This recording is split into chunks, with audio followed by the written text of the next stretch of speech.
Cambridge Learning Center. Impossible is possible.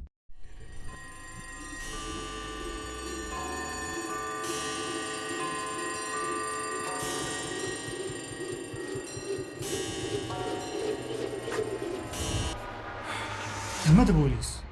Bir yilda yangi yilni 2 marta kutib olish iloji bormi? Bu savolga tabiiyki yo'q deb javob berishingiz mumkin, lekin buni iloji bor.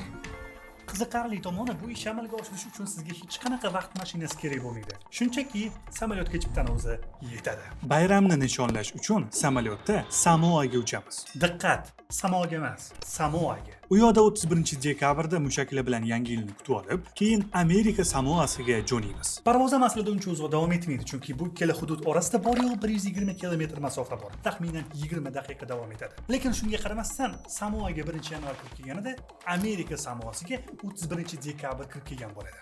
Tushunib turganingizdek, Amerika Samoasi va Samoa o'rtasida 24 soat farq bo'lgani uchun siz bir yilda yangi yilni 2 marta kutib olishingiz mumkin. Lekin qanaqasiga bu ikkala hududdagi geografik joylashuv deyarli bir xil, lekin ularning vaqti 24 soatga farq qilyapti. Hamma gap xalqaro sana chizig'ida. Bu davlatlar xalqaro sana chizig'ini qarama-qarshi tomonida joylashgan. Shu tufayli Samoa Greenwich muvofiqlashtirilgan vaqti bo'yicha UTC+13 vaqt mintaqasida, Amerika Samoasi esa UTC-11 vaqt mintaqasida bo'lib qolgan. Stop! Qanaqa xalqaro vaqt chizig'i? Qanaqa Greenwich muvofiqlashtirilgan vaqti? Qanaqa UTC-11+13 o'rtoqlar? Umuman olganda biz qanaqasiga vaqtni hisoblashda matematik plus minuslardan foydalanadigan bo'lib qoldik. Axir biz vaqtni aniqlash uchun shunchaki soatga qarasak bo'ldi emasmidi? Men bekordan bekorga ko'rsatuvni boshidan beri vaqt haqida sizga turli xil savollar berayotganim yo'q. Bugun ana shularning barchasiga javob topamiz. O'rtoqlar, siz videoga like bosing, kommentariyada izoh qoldiring va albatta kanalga obuna bo'ling. Bugun siz bilan birgalikda vaqtni qo'lga olamiz.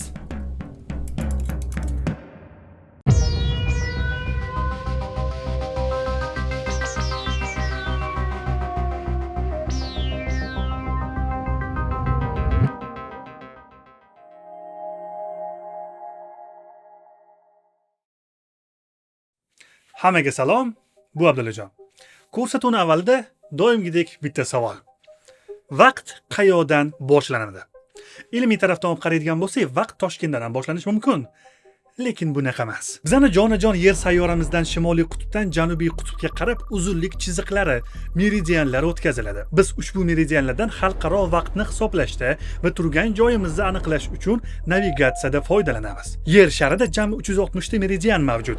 Har bir meridian orasidagi masofa 1 gradusga teng. 360 ta meridian ham havodan kelib qolmagan. Yer 24 soatda 360 gradusga aylanadi. Shu uchun har bir 15 gradus 1 soat farqi tashkil qiladi. Mana shu graduslarda joylashgan o'rnimiz orqali mintaqamizni bilib olishimiz mumkin. 0 gradusda bosh meridian joylashgan. Vaqt bo'lsa -0 gradusdan boshlab hisoblanadi. Bu Londonda joylashgan Greenwich rasadxonasi. Sal oldinroq aytganimdek, butun dunyo, xususan O'zbekiston ham vaqtni hisoblashda Greenwichni nisbat qilib olishadi. Bu GMT, ya'ni Greenwich muvofiqlashtirilgan vaqt degani. GMT plus va GMT minus belgilari bosh meridiandan sharqda yoki g'arbdagiga qarab vaqtni ko'rsatadi. Bunda bosh meridiandan sharq tomonga qarab har bir meridian orasida vaqt 1 soatga oshsa, bosh meridiandan g'arb tomonga qarab esa 1 soatga kamayadi. Masalan, GMT plus 5 bu Toshkent vaqti, bosh meridiandan 5 soat oldinda degani. GMT minus 5 bu New York vaqt, bosh meridiandan 5 soat orqadaligini anglatadi. Mana endi bo'lsa xalqaro sana chizig'iga to'xtalamiz.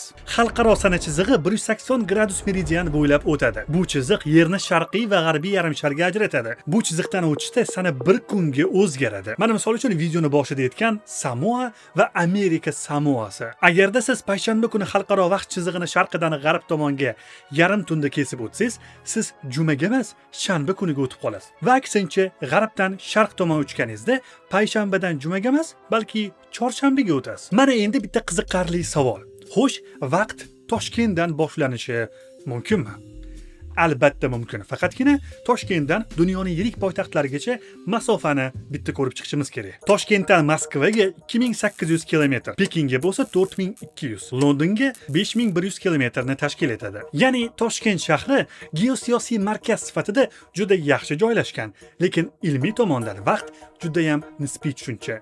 vaqtni qayoqdan boshlanishi bo'lsa, davlatlarni o'zaro kelishuviga bog'liq. Geografik tomondan bo'lsa, Yerni o'z o'qi atrofida aylanishi har qanaqa nuqtani vaqtni boshlanish nuqtasiga aylantira oladi. Ya'ni Yerni shakli tufayli meridianni 0 gradusini dunyoni istagan nuqtasiga qo'yish mumkin. Shundoq ekan, o'rtoqlar, vaqtni Toshkentdan boshlash mumkin. Lekin buning uchun O'zbekiston dunyoning eng qudratli davlati bo'lishi kerak bo'ladi. Lekin stop. Greenwich qayerda joylashgan edi? Angliyadami? Lekin Angliya dunyoning eng qudratli davlati emas-ku. To'g'ri, Angliya dunyoning qudratli davlati emas, lekin qudratli davlati bo'lgan. 19-asrda Buyuk Britaniya har tomonlama dunyodagi eng qudratli imperiya edi. O'sha davrda Britaniya imperiyasi dunyoni 4dan 1 qismiga egalik qilardi. Hudud nihoyatda kattaligidan quyoshi botmaydigan imperiya iborasi paydo bo'lgandi. Dengiz kemalari esa dunyoni birinchi raqamli floti edi va dengizdagi global savdo yo'llarini katta qismi Britaniya nazoratida yoki uni ta'sirida bo'lgan. Ingliz dengiz kemalari bo'lsa xaritani tuzishda yoki navigatsiya olib harakatlanish bo'yicha Greenwichni bosh meridian qilib olishgan edi. Buni shunchaki dunyo bo'yicha standartlashtirish qolgan edi xolos. Mana endi shu joyga kelganda sizni miyiz qizib ketgan bo'lishi aniq, chunki 10 daqiqa davomida men sizlarga vaqt insonlarning hayotiga qanchalik kirib kelgani haqida gapirib berdim. Lekin undan oldinchi, undan oldin nima bo'lgan? Sizningcha vaqt nima o'zi? Harakatmi, tezlikmi yoki qanaqadir tushunchami yoki umuman qaraganda mutlaq obyektiv vaqt mavjudmi? Siz maktab paytingizda vaqt bir o'lchamli va uzluksiz, u faqat oldinga qarab o'tadi deb o'qigansiz. Lekin aslida-chi? Kelajak va o'tmishga sayohat borasida turli qiziqarli filmlarni tomosha qilar ekansiz, haqiqatdan ham vaqtlar aro sayohatni imkoni bormi deb o'ylab qolasiz. Masalan, falsafada vaqt asrlar davomida so'roq qilingan eng yirik mavzulardan bittasi. Turli xil faylasuflar uni turlicha tushuntirib berishgan. Platon vaqtni yaratguvchi tomonidan osmon bilan bir lahzada yaratilgan deb biladi. Aristotelga ko'ra, vaqt o'z-o'zidan mavjud bo'lmasdan harakat bilan bog'liq nisbiy tushuncha. Nyuton nazdida vaqt doim bir zaylda va to'g'ri chiziq bo'ylab kechgan. Einstein fikricha, vaqt borliqni kesib o'tgan egri-bugri daryoga ko'proq o'xshaydi va u borliqni turli nuqtalarida turlicha kechadi. Masalan, oddiy savol, qadimgi insonlar uchun vaqt nimani anglatardi? Ular uchun vaqt shunchaki kun va tundan iborat edi xolos. Quyosh chiqdimi, demak kun. Quyosh yo'qmi, demak tun. Yorug'lik bor payti chorvachilik qilib, ovqat bilan uyga qaytish kerak. Qorong'u tushgan mahal bo'lsa, uxlab dam olish kerak. Yirtqichlar yeb ketmas albatta. Bu umuman olganda zamonaviy insonning hayoti bilan juda ham o'xshash bo'ladi. Biz ham ertalab turamiz, ovqatlanamiz, ishga ketamiz, ishdan qaytamiz va yotib uxlaymiz. Unda stop. Bizani o'sha qadimgi tarixdagi insonlardan nima ajratib turadi? Bu savolni yaxshilab eslab qolinglar. Ko'rsatuvning oxirida javob topamiz. Hozirgi kunda gazeta yoki ijtimoiy tarmoqlarda mana bunaqa savollarga juda ham ko'p duch kelamiz. Hozirgi kunda 24 soat emas, balki 16 soat davom etayotgan ekan. Xo'sh, bu gapga ishonasizmi? Odamlarga bunaqa narsa tuyulyaptimi yoki rostdan ham shunaqami? Buni sababi ikkita bo'lishi mumkin. Vaqt chindan ham odamlarga tezlashgandek tuyulyapti. Ikkinchi sabab bo'lsa, vaqt chindan ham tezlashgan. Ikkinchi variant haqiqatdan birozgina yiroqroq. Shu sababli u haqida gapirib bermoqchiman. Ko'p manbalarda vaqtni tezlashganiga quyidagi ma'lumot keladi. Yerni kosmosdan eshitiladigan o'ziga xos ovozi bor. Uni o'zingiz eshitib ko'rishingiz mumkin.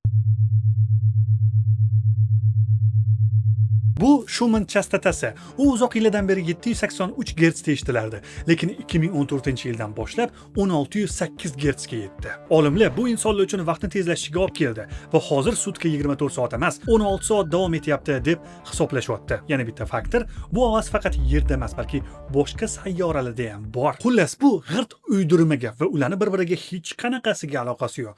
Bu faktda bo'lsa, shunchaki bunaqa yolg'on ma'lumotlarga immunitet hosil qilishingiz uchun aytdim. Lekin aslida vaqtni tezlashishidan ko'ra sekinlashayotgani haqidagi ma'lumotlar ijtimoiy tarmoqlarda aslida juda ham ko'proq. Ulardan eng oddiysi Yerni o'z o'qi atrofida aylanishini borgan sari sekinlashib borayotganida. Ilgari Yer yosh paytida tezroq aylanardi. Shu uchun masalan 500 million yil oldin sutka 20,5 soatdan, yil bo'lsa 425 kundan iborat bo'lgan. Shu joyda endi bizga Einsteinning nisbiylik nazariyasi yordamga keladi. Unga ko'ra gravitatsiya va harakat tezligi vaqtga ta'sir ko'rsatadi. Sayyoralar, tizimlar, insonlar har qanday narsaga ko'ra vaqt turlicha shaklda o'tadi. Shundan kelib chiqib aytadigan bo'lsak, tabiiyki, boshqa sayyoralar va galaktikalarda vaqtning o'tishi bir xil bo'lmaydi. Aksincha, vaqt har xil o'tadi. Yurayotgan odam uchun vaqt tinch turgan odamga nisbatan nazariy jihatdan tezroq o'tadi. Bu yorug'lik tezligiga yaqinroq tezliklarda yaqqol bilinadi. Masalan, tasavvur qiling, siz yorug'lik tezligida harakatlana oladigan raketaga o'tirib, bor yo'g'i bir kun qayoqlarnidir aylanib keladigan bo'lsangiz, yerda shunchaki bir necha 10 yillar o'tib ketgan bo'lishi mumkin. Einsteinning nisbiylik nazariyasi ko'pincha kosmosga uchgan egizaklar misolida tushuntiriladi. Egizaklar paradoksi. Bu harakatlanayotgan jism yoki tizimdagi soatni tinch turgan soatdan orqada qolib yurishidir. Yanada jaydaraq tushuntiradigan bo'lsam, agarda birinchi egizak raketaga o'tirib yorug'lik tezligida bitta sayohat qilib keladigan bo'lsa, birinchi egizakka vaqti ikkinchisiga qaraganda sekinroq o'tgan bo'ladi. Vaqt haqidagi bu inson tasavvuriga zid bo'lgan tushuncha vaqt paradoksi nomi bilan juda ham mashhur. Vaqtni an'anaviy qarash bo'yicha hamma uchun bitta liniyada harakatlanadi deyishadi. Bu shuning uchun hammaga umumiy qilib vaqt mezonlari belgilangan. Lekin vaqtni nisbiy ekanligini inobatga oladigan bo'lsak, har bitta insonning o'zini vaqt liniyasi mavjud. Bu liniya bo'lsa vaqtni egadi. Olam va sizni o'rtangizdagi uyg'unlik, olam va miyangizdagi, tanangizdagi vaqt mezonlari hamma uchun umumiy qilingan mezonlarga mos emas. Buni yomg'ir tomchilaridek tasavvur qilsangiz bo'ladi. Kimdadir yomg'ir sekin yog'adi, kimdadir esa tez. Nisbiylik nazariyasiga ko'ra vaqt bu 4-o'lcham koordinati hisoblanadi. Siz bilan biz ko'rib turgan olam bo'lsa 3 o'lchamdan iborat. Ya'ni biz atrofimizdagi hamma narsani faqatgina mana shu 3 o'lcham orqali eni, bo'yi va balandligi orqali tasvirlashimiz mumkin. Yurganimizda, turganimizda, o'tirganimizda, xullas nima qilsak ham aynan mana shu 3 o'lchamli maydoni bo'yicha harakatlanamiz. 4-o'lcham sifatida vaqtda biz harakat qilamiz, lekin uni boshqa o'lchamlar kabi ko'zimiz bilan his qila olmaymiz. Uni shunchaki intuitiv his qila olishimiz mumkin. Xolos. Ammo bu bizga vaqtni o'lchash imkonini bermaydi va har bir kuzatuvchi uchun vaqt o'z nisbiyligini saqlab qoladi. Einstein nazariyasiga ko'ra yorug'likdan tezroq harakatlanish mumkin emas. Uni sharofati bilan biz hech narsa vakuumdagi fotondan tezroq harakatlana olmasligini bilamiz. Yorug'lik tezligida esa aynan shu xususiyat mavjud. Shu o'rinda bo'lsa sizda bitta savol tug'ilib qolishi mumkin. Nega yorug'lik bundan-da tezroq harakat qila olmaydi?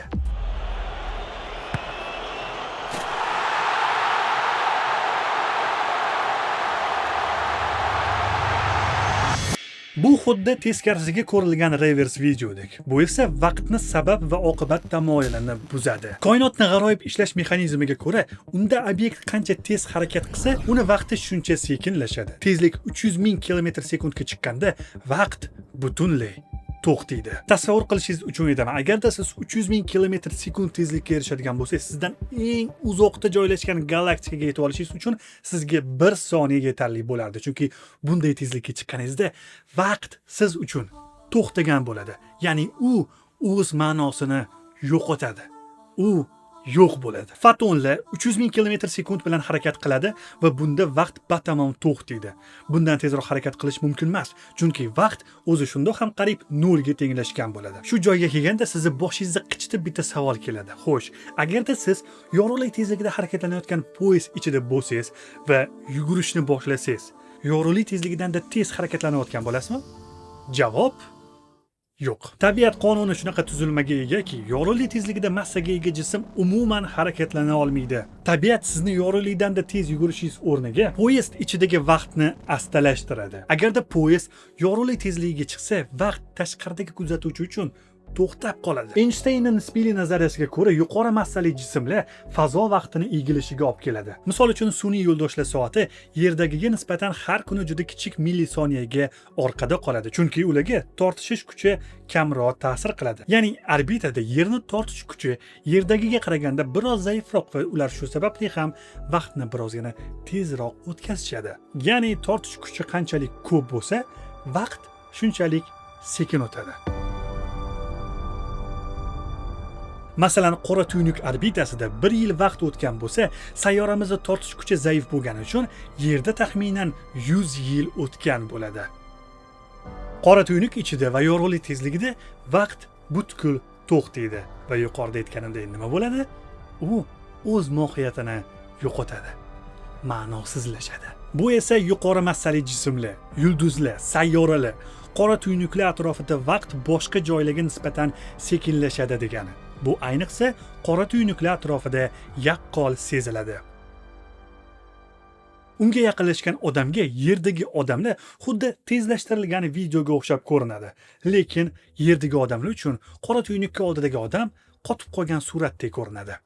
Endi o'sa bitta tasavvur qilib ko'ramiz. Xo'sh, siz qora tuynuk ichiga kirib ketsangiz, nima bo'ladi? Agarda sizni qora tuynukka kirib ketishingizni eng yaqin do'stingiz videoga olib uni Instagramga qo'yishini xohlasangiz, chuchvarani xom sanabsiz. Chunki siz qora tuynukka kirib ketguningizgacha do'stingiz qarib o'lib ketgan bo'ladi. Chunki oldin aytib o'tganimdek qora tuynuklar atrofida vaqt sekinlashib qolgandek bo'ladi. Bechora do'stingiz umrini oxirigacha sizni qimirlamay qotib turganingizni kuzatadi. Shuning uchun do'stingizni unuting. Qora tuynukka kirgan jism, hattoki yorug'lik ham undan chiqib keta olmasligi haqida yuqorida ma'lumot berdim. Qora tuynukning aynan bu qismi voqealar gorizonti deb ataladi. Aynan mana shu chegarani bosib o'tganlik uchun ortga yo'l yo'q. Siz bu chegarani kesib o'tganingizdan keyin lag'monga o'xshab cho'zilib ketasiz. Chunki singularlikka qancha yaqin kelganingiz sari gravitatsiya shuncha kuchayib ketadi. Siz o'lasiz. Lekin qora tuynuk ichiga omadli qo'nish amalga oshirib, vaqtni kengayishini kuzatsangiz, uni oqibatida butun dunyoni paydo bo'lgani va tugashini ko'rish imkoniyatiga ega bo'lasiz. Wow!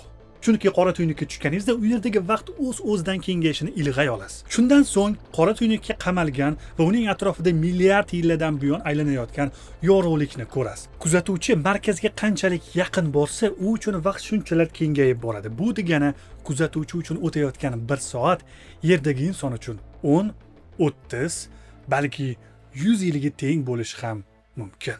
Agar vaqt rostdan tezlashayotgan bo'lsa, tabriklayman. Demak, Quyosh biz uchun xavfli bo'lgan qaysidir qora tuynukdan uzoqlashyapti. Lekin odamlar aynan hozir vaqtni tezlashayotgani haqida gapirishyapti. Shunda biz qaysidir qora tuynukka yaqinlashyapmizmi?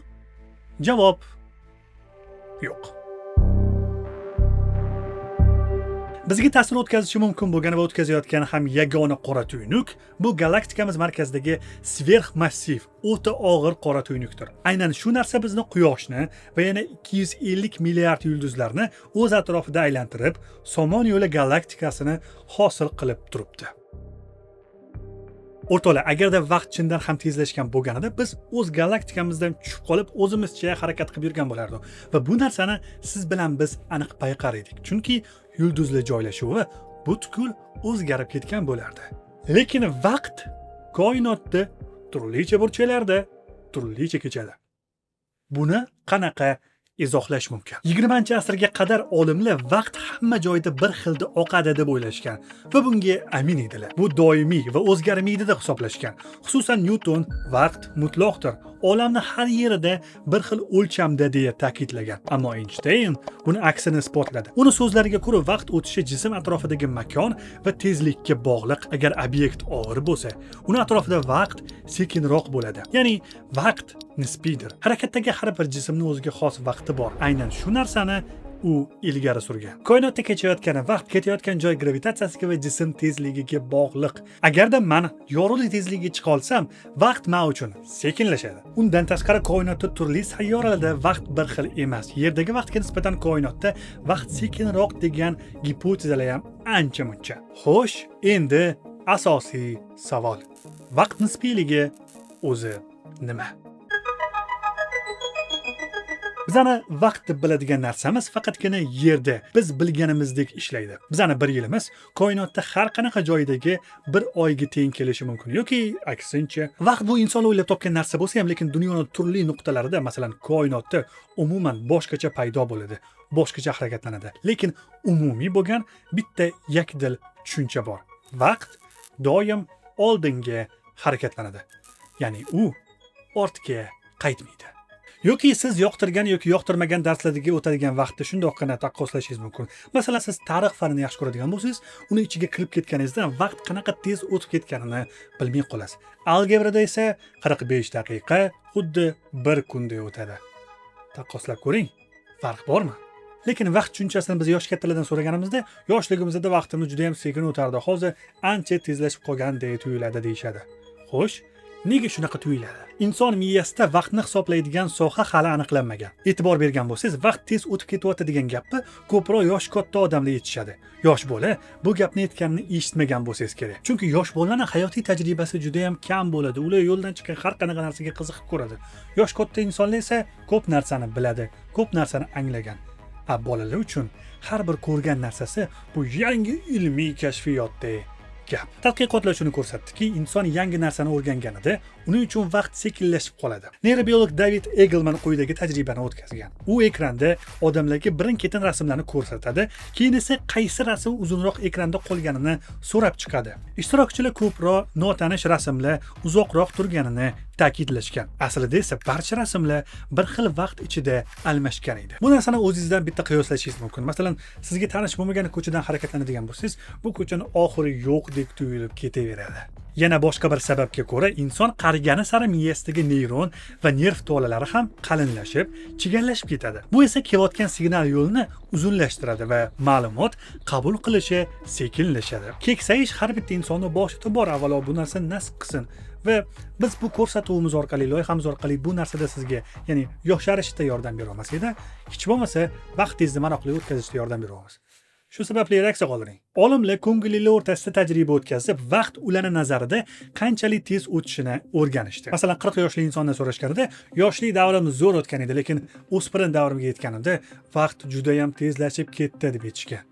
Shaxsan ba'zida men uchun ham shunaqa deb tuyulib ketadi. Vaqtni idrok etish harakatlarimiz, fikrlarimiz va hissiyotlarimizga monand o'zgarib turadi. Darhaqiqat, biz xursand bo'lganimizda vaqt tez o'tadi. Bunga sabab nima? Gap shundaki, bizning yakshanba kunimiz deylik, juda ham yaxshi xotiralarga boy, sermazmun o'tadigan bo'lsa, bizning vaqtimiz uzunroq o'tganga o'xshaydi. Miyamiz ham shunga asoslangan holatda xotirlarimizni shunga o'xshab saqlab qo'yadi. Ta'til paradoksi deb ataladigan ushbu hodisa yoshimiz o'tgani sayin nega vaqt tezroq o'tib ketayotgandek tuyulishiga eng yaxshi izohlardan biri bo'la oladi. Biz bolaligimizdan to balog'atga yetguncha ko'plab yangi tajribalarni boshdan kechiramiz va son sanoqsiz yangi ko'nikmalarni o'rganamiz. Ammo bir kun kelib bizning ham hayotimiz xuddi yosh kattalarniki kabi odatiy o'tishni boshlaydi, chunki biz juda ham ko'plab narsalarni ko'rib qo'ygan, anglab olgan bo'lamiz. Lekin yoshligimiz haqida o'ylaydigan bo'lsak, bizda qancha yangi tajribalar bo'lganini tushunib yetamiz va yoshligimiz uzoqroq davom etgandek tuyuladi. Bu esa bizani qaysidir ma'noda vaqtni sekinlashtira olishimizni anglatadi. Tushunasiz-a? Ya'ni siz bilan biz miyamizni faol tutish, qayerlargadir yangi joylarga borish, yangi tanishlar orttirish, yangi ishlar qilish ortidan idrokimizni o'stira olamiz. Umuman qaraydigan bo'lsak, vaqtni umuman biz bilan ishi yo'q. Biz hech qachon unga moslasha olmaymiz va vaqt ham hech qachon bizga moslasha olmaydi. Siz bilan biz hayotimizni qanday qilib o'tishini o'rganib olishimiz kerak. Odatda hayotimizni katta bo'sag'asi oldida nimadirlarni reja qilamiz, oldimizga qo'yamiz, lekin uni bajarmaymiz. Erinchoqlik qilamiz, dangasalik qilamiz, keyin qilarmiz deb o'ylaymiz. Lekin bitta gap aytaymi? Sizga yaxshigina xush xabarim bor. Bir kun kelib siz o'lasiz. Va hammasidan shunchaki qutulasiz. Odamlarning gap so'zi, erinchoqlik, dangasalik va hokazo mayda chudalardan. Qachonlardir menga bitta odam aytgan edi. Yaxshilab bilim olib, vaqtida hammasini o'rganish kerak. Chunki qachondir bilim kerak bo'lganda vaqt topilmasligi mumkin.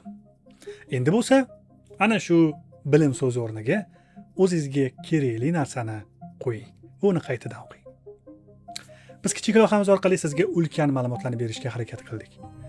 Kelgusi ko'rsatuvlarda ko'rishguncha ilm-fan shaydolari.